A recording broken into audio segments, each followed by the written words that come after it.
Welcome to Wisdom for the Present, where we take ancient truth and bring it into clear, modern understanding. This episode uses AI-generated narration based on human-researched and written material. Thank you so much for having me. I'm really excited to dive into this one. It's great to have you here. Yeah. So I want you to imagine a legacy CEO, right? He has the massive corner office, the bespoke suit, the, commanding presence that makes entire boardrooms just fall silent. Oh, yeah, the kind of guy who's at the absolute apex of his industry. Exactly. But beneath that polished exterior, he is currently sweating through his shirt because a massive shift has just occurred in the market, right? Like an entirely new technology has emerged. Something he just completely doesn't comprehend. Right. And he is terrified it's going to dismantle his life's work. But he cannot show this fear to his board, and he definitely can't show it to his competitors. Of course not. That would be blood in the water. Exactly. But, say, 3 levels down in the organizational chart, a mid-level manager notices the CEO's hands trembling during a presentation. And that manager decides in that exact moment not to offer genuine help, but to use that hidden terror to stage a psychological hostile takeover. Yes, a hostile takeover of the boss's mind. And the wild part is that scenario isn't pulled from a modern business magazine. That is the exact psychological mechanism at the heart of an ancient collection of Indian animal fables known as the Panchatantra.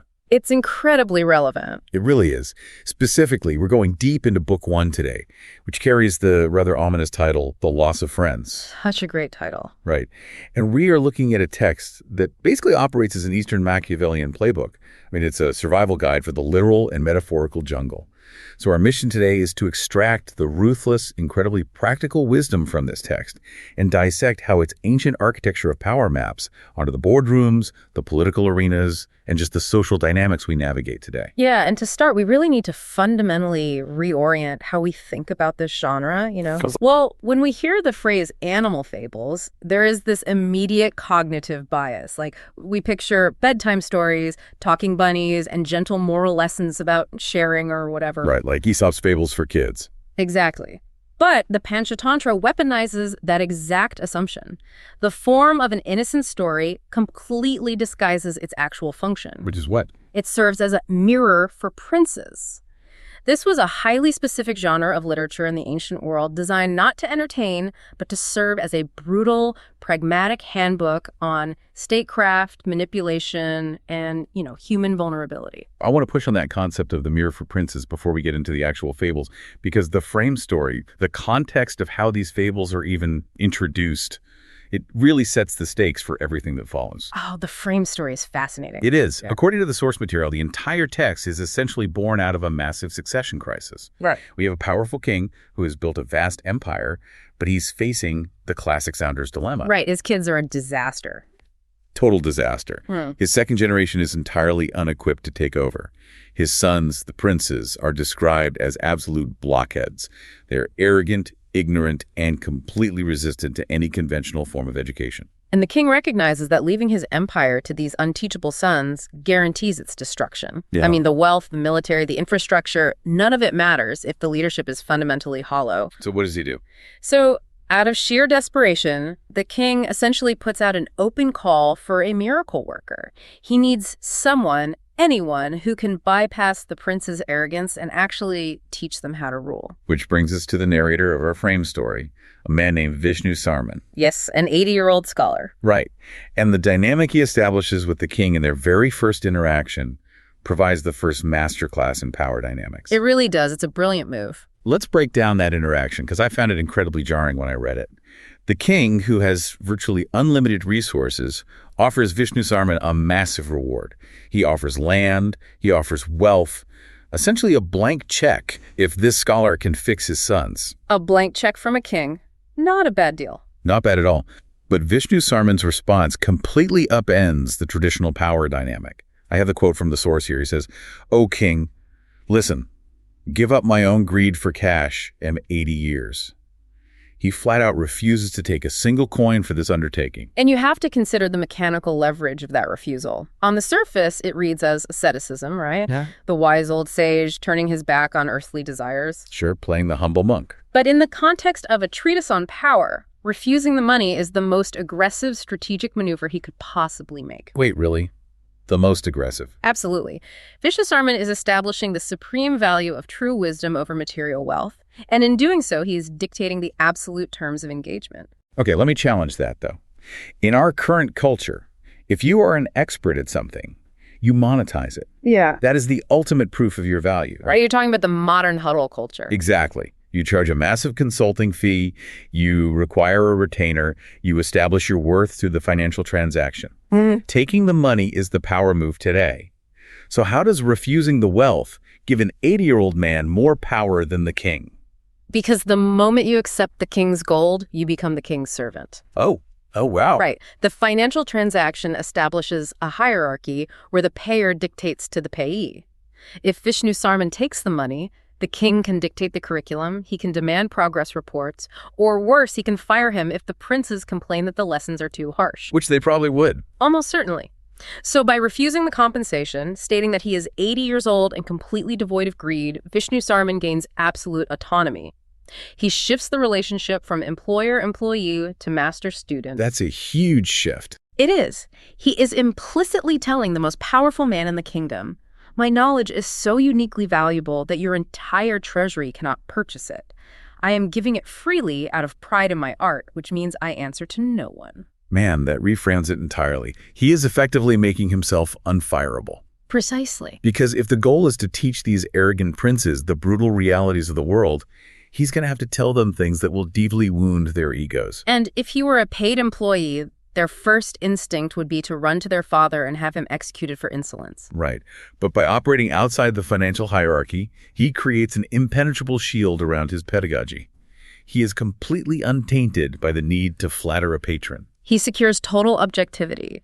The unteachable princes have to listen because they cannot buy his silence or his flattery. And what he chooses to teach them is equally subversive, isn't it? Very much so. He doesn't start with lofty philosophical treatises on the divine right of kings or the moral obligations of rulership. No boring lectures. None. He bypasses all utopian theory and plunges these princes straight into the dirt. The very first lesson is a gritty, unsentimental breakdown of how power is actually maintained and how easily it can be hijacked by those operating in the shadows. Which is where we dive into the core narrative of Book 1, right? The dynamic between the lion and the jackal. Exactly. We leave the human court and enter the literal jungle. Let's look at the players here. We have Rusty the lion. He's the king of the forest. He has the physical power. He has the terrifying roar. He has the natural dignity that commands obedience from the other animals. He's the classic alpha. Right. But the source material is very careful to highlight the inherent flaws that accompany his position. The text associates his kingly state with specific vulnerabilities. It says wrath, haste, and essentially thoughtlessness. Haste is a big one. Yeah, Rusty looks the part of the absolute monarch, but beneath the glittering surface, his power makes him highly reactive. His tower isolates him, which breeds insecurity. And then we have the counterweights to Rusty two jackals named Victor and Cheek. The ultimate bureaucrats. Exactly. They are the exact opposite of the lion. They possess no raw physical power. They are minor functionaries, essentially low-level bureaucrats operating on the fringes of the lion's court. Just scraping by. Right. They are scavengers. Their entire survival depends on reading the environment, anticipating movements, and finding angles to exploit. And their opportunity arrives through a completely random event. Rusty is moving through the forest when he suddenly hears this massive, unearthly, bellowing sound. A sound he's never heard before. Never. Now, the text lets us know that the sound is just a wandering bull that has gotten separated from its herd. But Rusty has never encountered a bull before. The sound is entirely foreign to him. And his reaction is pure, paralyzing terror. He completely freezes. Yeah. But because he is the king, he knows he cannot openly display this panic. He tries to maintain a facade of casual indifference, but internally, his mind is spiraling. He's convinced a new, superior predator has entered his domain. This is a phenomenal study in the fragility of leadership. The king is terrified of an unknown variable, but the real danger isn't the bull. The danger is how the king's fear alters his behavior. Yes, because that's what creates the opening. Exactly. This is the precise moment Victor the jackal initiates his strategy. Victor doesn't react to the sound of the bull.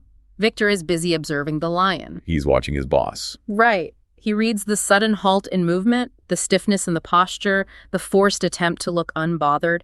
Victor diagnoses the king's hidden insecurity. He spots the gap in the armor. And Victor's stated goal here, according to the text, is to use this gap to make himself useful. That phrase, it's so loaded. It feels so insidious when you unpack it, right? Yeah. Making yourself useful sounds like standard proactive behavior. It's what we're all taught to do in our careers. Look for problems, solve them, be a team player. But for Victor, it's not about being a team player. No. For Victor, usefulness isn't about contributing to the greater good of the forest. It is the mechanism for a parasitic invasion of the king's inner circle. Let's map this onto the CEO analogy you started with. Okay, yeah. So the CEO is Rusty.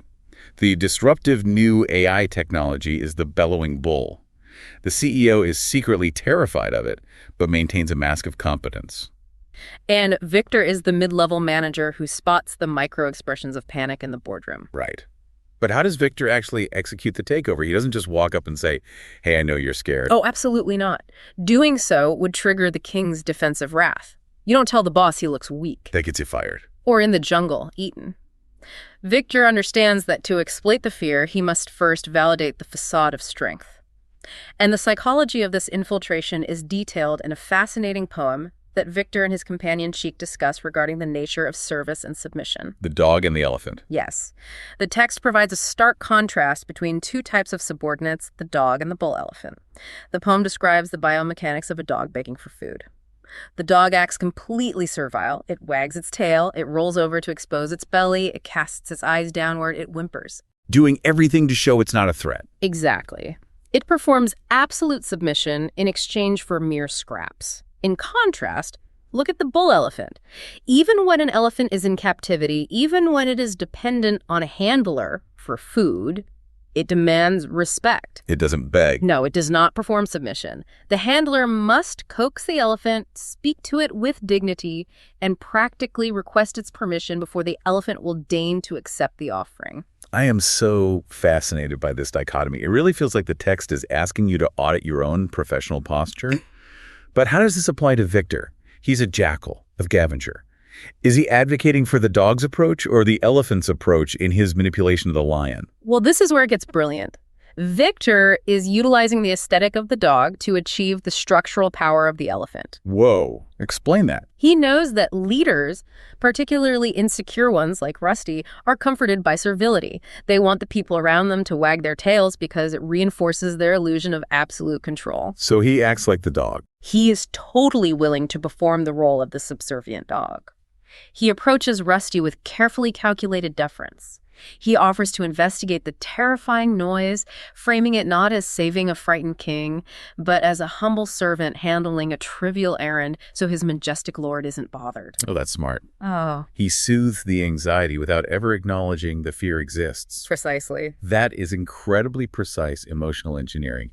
He becomes the filter between the king and the terror. And the profound insight the text offers here is that the foundation of power is deeply psychological, not just physical. Kings and executives are profoundly isolated by their own authority. Right, because no one tells them the truth. Their power creates a vacuum of honest feedback. Everyone around them is performing. The jackals understand that to ascend, you do not need to challenge the lion's physical supremacy.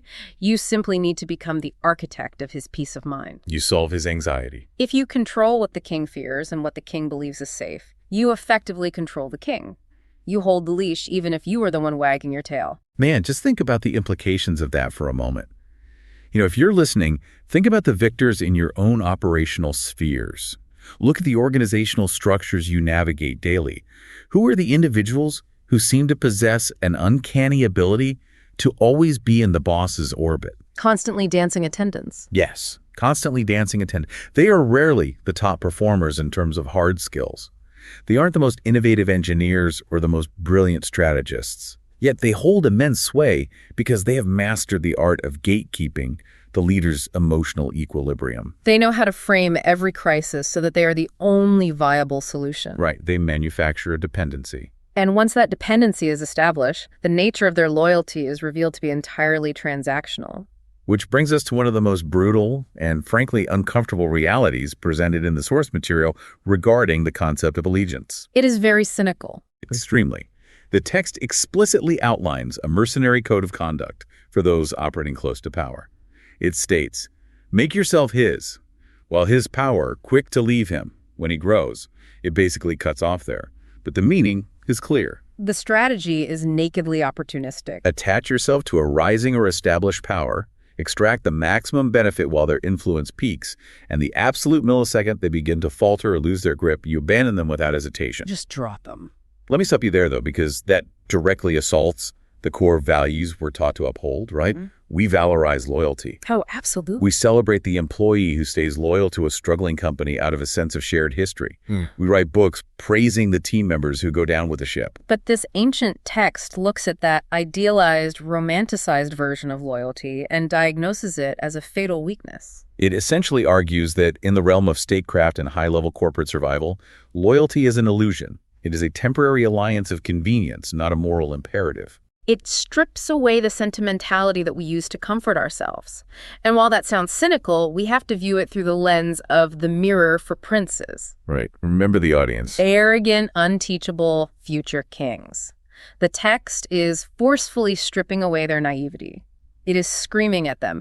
Do not operate under the delusion that the courtiers smiling at you, the people organizing your schedules and laughing at your jokes, actually care about your well-being. They care about the throne, not the person sitting on it. Exactly. They care about your proximity to power. So it's really a defensive mechanism. It's warning the leader that the moment the crown slips, the dogs will stop wagging their tails and start biting. That is a terrifying way to view your organization. It is, but I see the utilitarian value in it. It forces a leader to rely on structural competence rather than emotional trust. And here is where the narrative architecture of the Panchatantra gets truly brilliant. The nested stories. Yes. It doesn't just present Victor as an infallible mastermind. It acknowledges that manipulators have their own blind spots. And to illustrate these complex, compounding flaws, the text relies on this fascinating structural device, nested stories. I love this part. The structure is essential to how the philosophy is delivered. It operates like a set of matryoshka dolls. The overarching frame is the old man teaching the princes. The primary story is the lion and the jackal. But when Victor needs to justify a tactic or explain a risk to Rusty, he doesn't just state a premise, he tells a story. Right. He'll say, this dynamic is exactly like the situation with the monk and the thief. And then the text dives into that secondary narrative. Sometimes a character within that secondary narrative will even tell a third story. It's like peeling an onion, where each inner layer reveals the psychological core of the outer layer. Let's look at the first nested story highlighted in our sources, because it perfectly illustrates the vulnerability of greed. This is the story of Godly the monk and a man named June. The character of Godly presents a profound contradiction. He is a monk, someone who has publicly renounced the material world, taken vows of poverty, and dedicated his life to spiritual pursuits. Supposedly. Yet his defining characteristic in the story is his obsessive attachment to a massive hoard of cash that he keeps meticulously wrapped and hidden within his robes. Which he carries everywhere. Everywhere, consumed by paranoia, constantly checking to ensure it hasn't been stolen. The hypocrisy is just glaring. He wears the uniform of an ascetic, but his internal life is dictated entirely by capital. He is essentially a walking target for anyone observant enough to notice the discrepancy between his stated values and his actual behavior. Enter the character of June. June is a professional thief, a predator who operates on observation. He immediately spots Godly and recognizes the bulge of money. But June is strategic. He knows that simply mugging Godly is too risky, right? Because the monk's paranoia makes him hypervigilant. So June decides to play a deeply patient psychological long game. He doesn't attack the monk's physical defenses. He attacks the monk's ego. How does he do it? June approaches Godly and performs the ultimate act of submission. He falls to his feet, begs to become his disciple, and speaks fluently in the required religious jargon. He plays the role of the spiritual seeker desperate for guidance. And Godly just buys it. Well, despite his paranoia regarding his money, Godly has a massive blind spot when it comes to his own vanity. Flattered by the intense devotion, he accepts June as his close disciple. So June weaponizes the exact dynamic we discussed earlier with the jackal. Yes. He becomes the servile dog, wagging his tail to gain proximity to the power source. He infiltrates Godly's inner sanctum not by force, but by providing emotional validation. He makes himself useful to the monk's ego. And then the patience pays off. June waits for the inevitable structural flaw in Godly's routine. Eventually, Godly is required to perform specific religious ritual ceremonies where he is strictly forbidden from carrying secular items, especially money. He has to put it down. Godly is forced to set the wrapped bundle down and step away. The instant the monk's back is turned, the instant the physical proximity to the cash is broken, June drops the facade of the devoted disciple, seizes the wealth, and vanishes completely. The long con executed flawlessly. But the brilliance of this section is what happens simultaneously. While Godly is traveling, right around the time he realizes he has been completely played by his fake disciple, he witnesses a parallel event on the road. This is the second nested story, The Jackal and the Rams. And it provides a brutal counterpoint to June's calculated success. So Godly is walking along the road and comes across this terrifying spectacle. Two massive rams, beasts of immense power and weight, are engaged in a vicious territorial battle. Like a full-on war. Yes. They are backing up and launching themselves at each other, their skulls colliding with such sheer kinetic force that blood is streaming down their faces and pooling on the ground between them. It is a raw display of macro-level violence. The imagery is incredibly visceral. It's not just a skirmish, it's total war between titans. And operating on the periphery of this war is a jackal. The text describes this jackal as having a soul pinched by hunger. He is driven by immediate, primal desire. He sees the blood. He sees the blood pooling on the dirt, and his mind fixates entirely on that tiny fraction of sustenance. He is so consumed by the greedy impulse to lick up the blood that his situational awareness collapses completely. He doesn't even see the danger. He fails to calculate the rhythm of the fighting rams. In his desperate rush to secure the scrap of food, he steps directly into the impact zone just as the two massive animals dash together. And he is obliterated, instantly, violently crushed to death between them. Yep, just gone. I want to spend time connecting these two narratives because the juxtaposition is clearly intentional. Yeah.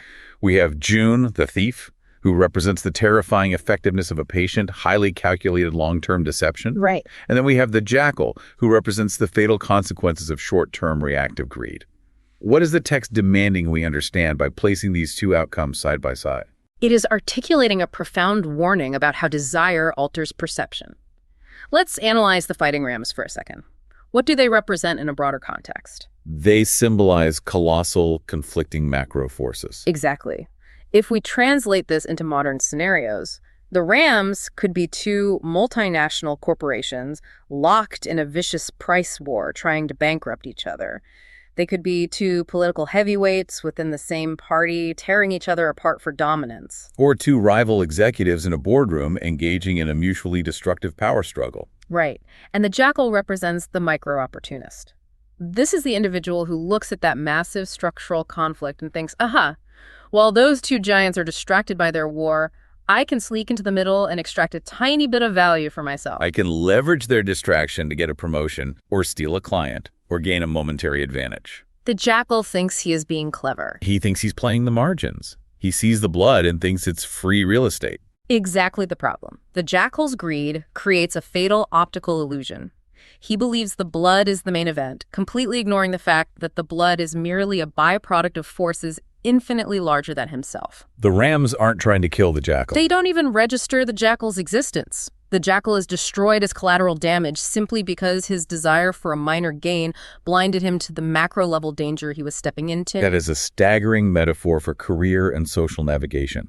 You get involved in a massive systemic conflict just to get a tiny hit of personal validation, a little taste of the blood, and you don't even see the hammer coming down to crush you. Right. The text is warning us that while calculated opportunism, like June's, might succeed, reactive, blind opportunism guarantees your destruction. It's a very harsh lesson. It is. Now, as we unpack the ruthless logic of these fables, I have to address the massive elephant in the room. Or, well, perhaps the massive jackal. I know where you're going with this. Much of what we're discussing is deeply uncomfortable. The text operates with a chilling level of Machiavellian pragmatism. We've talked about manipulating a leader's fear, faking subservience, and abandoning allies the moment they lose power. It's cold-blooded. It really is. The source material even provides explicit instructions on how to target victims for manipulation, advising to plant your words where whiter cloth takes, meaning basically don't waste your effort trying to manipulate strong, resolute minds. Find the susceptible. Yes, find the naive, the blank slates, and color them with your agenda. It is a predatory methodology. It views human interaction as a series of calculated vectors of influence, completely devoid of empathy. And the discomfort goes beyond just the political cynicism. Our source material points out that the text is laden with cultural artifacts that are intensely problematic by any modern standard, specifically its blatant misogyny. Yes, we have to talk about that. There are poetic fragments woven into the text that express deeply sexist views. We see lines denigrating the flirt and offering highly cynical, generalized indictments of women's loyalties, their nature, and their motivations. It reads as the concentrated essence of ancient patriarchal stereotyping. So how do we handle this?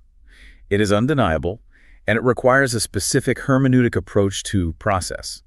We cannot sanitize the text, and we absolutely should not blindly endorse its entire worldview. No, we shouldn't. These passages are historical artifacts. They reflect the structural realities, the anxieties, and the entrenched inequalities of a highly stratified, deeply patriarchal, ancient Indian society. They are a product of an era where power was exclusively male. Exactly. And the text's paranoia extends to anyone operating outside of direct control. So here is the necessary challenge then. If the text serves as a manual for ruthless political manipulation and carries blatant patriarchal biases, why shouldn't a modern listener simply reject the entire thing? Why not just throw it out? Yeah. Why not dismiss the Panchatantra as an antiquated, toxic piece of garbage and move on to philosophies that align more cleanly with modern ethical frameworks?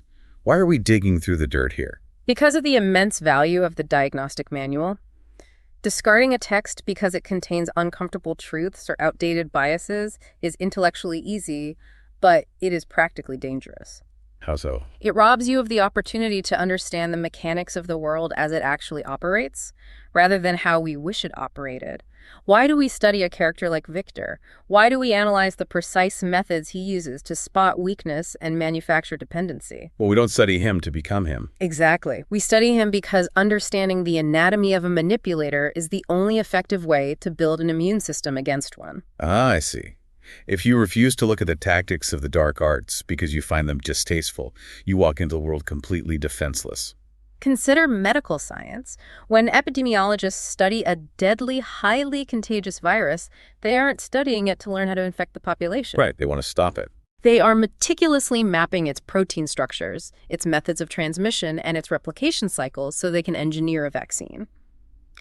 The Panchatantra is a study of the viruses that infect human power structures: sycophancy, greed, fear, deception. So if you maintain a naive view, utopian view of human nature, you will be eaten alive by the first victor who enters your office offering to make himself useful.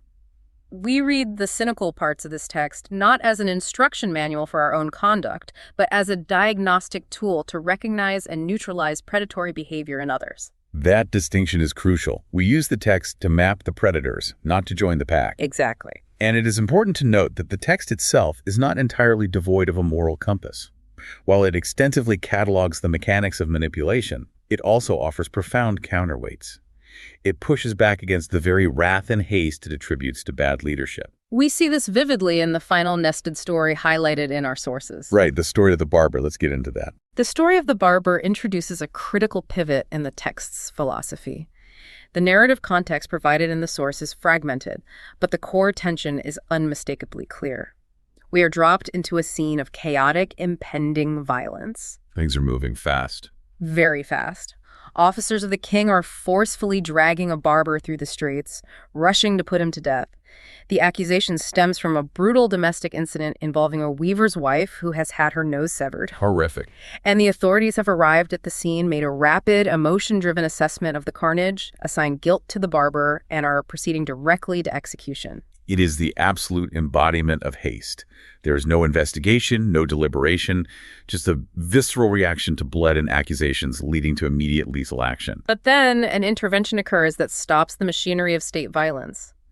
Godly the monk, the very same monk who was previously swindled by his fake disciple June and who witnessed the jackal crushed by the rams, happens to be present. He's had quite the journey. He really has, and having survived his own encounters with deception and macro-level violence, Godly steps directly into the path of the executioners. He halts the procession and demands that the officers stop and listen to the full, unvarnished details of the event before they extinguish a human life. Godly acts as the physical manifestation of a pause button. And the text uses this intervention to lay down an explicit philosophical marker. It warns against the dangers of being a meddler or a self-deceiver. It argues vehemently against the destructive nature of jumping to conclusions based on incomplete evidence or initial emotional surges. Godly forces a chaotic system to suddenly, violently decelerate and submit to deliberation. Yes. And if we translate the mechanics of that story to the 21st century, it is terrifyingly relevant.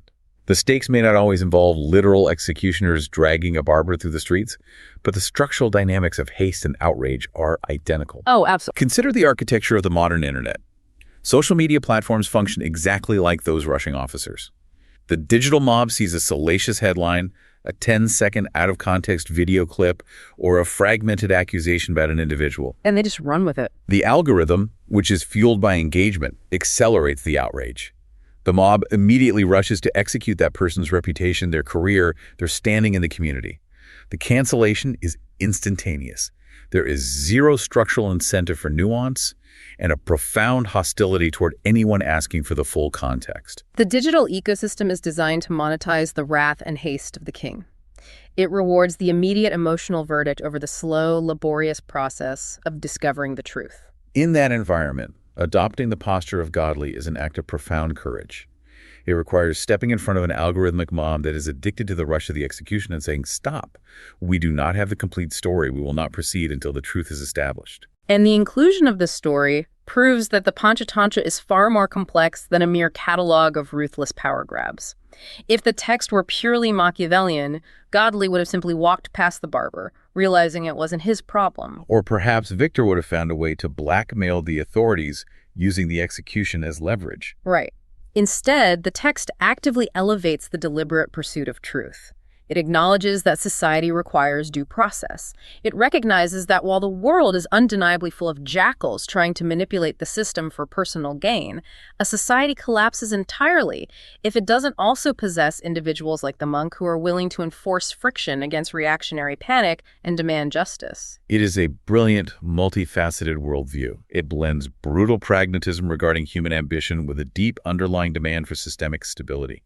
And I think this sophisticated dual nature is what firmly links this ancient Indian text to the broader global landscape of political philosophy. It undeniably speaks the universal language of power. We've drawn comparisons to Niccolo Machiavelli's The Prince, a text the Panchatantra predates by well over a millennium. Which is wild to think about.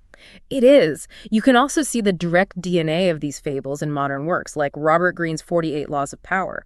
Across centuries and continents, these texts grapple with the inescapable reality that human beings operating within hierarchies are consistently driven by self-interest, hidden fears, and the relentless pursuit of leverage. But the Panchatantra possesses a unique mechanical advantage over those other texts, and it comes back to the very first thing we discussed, the use of animals. Yes, the fable format. Why didn't the ancient authors just write a straightforward philosophical essay?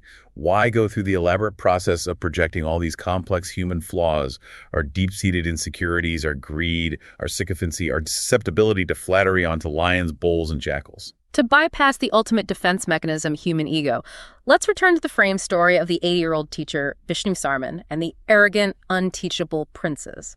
Imagine if Vishnu Sarman had sat those young men down, looked them in the eye, and said directly, "You are intellectually weak, you're easily frightened, and your current ministers are playing you for absolute fools." What is the immediate psychological result? Total system shutdown. Their egos would flare instantly, they would stop listening, throw a tantrum, and given their status, they would likely order the old man thrown in a dungeon or executed for treason. Direct criticism of the powerful almost always triggers a defensive, retaliatory response. Exactly the problem. The ego builds an impenetrable wall against direct critique.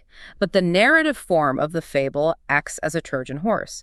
By saying, once upon a time, a mighty lion was terrified of a sound he didn't understand, and a lowly jackal used that fear to control him, the prince feels safe. He leans into the story. He views the characters objectively. He might even laugh and think, look at how foolish that lion is. Look at how easily he is manipulated by that sneaky jackal. He doesn't realize he's looking in a mirror. Right. The fable allows the prince to safely examine the mechanics of vulnerability because it isn't about him, it's about a lion. The pedagogical brilliance is that the lesson bypasses the ego's defenses. It is only later, when the prince is sitting on the throne, terrified of a new political threat, and a courtier approaches him with a servile smile offering to handle it, that the realization detonates in his mind, oh, I am the lion. I am the lion. That realization is devastating because it is entirely self-generated. The teacher didn't force it. The story laid the trap, and the prince walked into it. It is the ultimate stealth delivery system for uncomfortable truths. It really is. Well, we have traversed an immense philosophical landscape today. We started with an 80-year-old rebel demonstrating the leverage of refusing wealth. We dissected the fragile psychology of an insecure king and the predatory tactics of a mid-level bureaucrat. We covered a lot of ground. We analyzed the fatal blindness of greed through the crushed jackal and the necessity of halting the algorithmic mob through the monk and the barber. But abstract philosophy is useless unless it changes how we operate. Absolutely. As you process this deep dive, whether you're commuting, sitting at your desk, or walking through your neighborhood, how do we synthesize this ancient jungle architecture into actionable protocols for your life today? Let's break this down into 3 specific practical takeaways. Let's begin with a practice we can call the Victor audit. Look critically at your own professional circle, your team, or your social dynamics. Ask yourself a very difficult question. Who is dancing attendance around you? That's a great question. Are there individuals in your orbit whose primary identifiable skill is flattering your decisions and managing your anxieties? This requires you to audit your own ego. Because it feels good to be flattered. Exactly. Are you inadvertently rewarding sycophants because their constant agreement makes you feel secure while simultaneously marginalizing the honest, competent advisors who actually challenge your assumptions?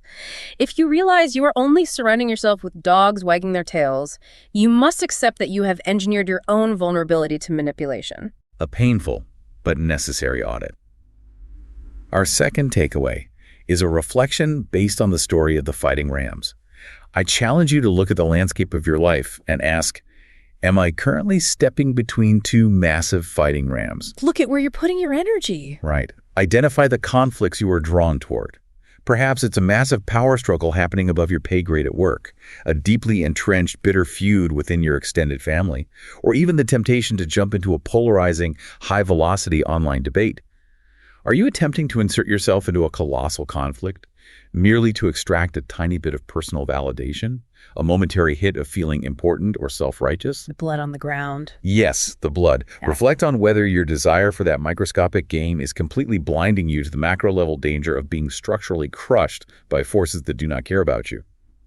Often, the most strategic, powerful move you can make is to recognize the scale of the conflict, maintain your distance, and let the rams exhaust themselves. Restraint is often the highest form of strategy. Our final takeaway is a direct question for daily application, derived from the profound poem about the nature of service. It is the choice between the dog and the elephant. This one is my favorite. When you show up to provide a service, when you execute your job, when you negotiate a contract, or when you interact with clients, how do you hold yourself? Do you adopt the posture of the dog, constantly wagging your tail, appearing desperate for approval, chronically apologizing for your presence, and hoping the hierarchy tosses you a scrap? Which so many people do out of fear. They do. Or do you command the space like the bull elephant, secure in your inherent dignity, fully aware of the value you provide, and requiring respect as a prerequisite for your engagement? That distinction should dictate how you draft your next email.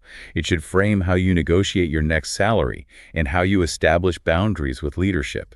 Because if you do not fiercely respect your own value, no one else in the hierarchy ever will. That's the ultimate lesson. We love to flatter ourselves with the belief that progress has fundamentally altered human nature. We think that because we have smartphones, complex legal frameworks, and modern organizational charts, we have somehow evolved beyond the primal behaviors of the past. But we haven't. Not at all. This text strips away that illusion. We haven't left the jungle at all. We've simply paved over it, constructed glass towers, and installed high-speed Wi-Fi. The dynamics remain identical. The predators are still hunting for weakness. The insecure lions are still hiding their fears. And manipulators are still offering to make themselves useful. And the wise are still trying to slow down the rush to destruction. The fundamental architecture of power has not shifted an inch in 2 millennia. The only variable that matters now that you understand the mechanics of this environment is a simple one. What kind of animal are you going to be? That's the heart of this section. This is wisdom for the present, where understanding leads to clarity, and clarity shapes how we see and live. We'll see you in the next episode.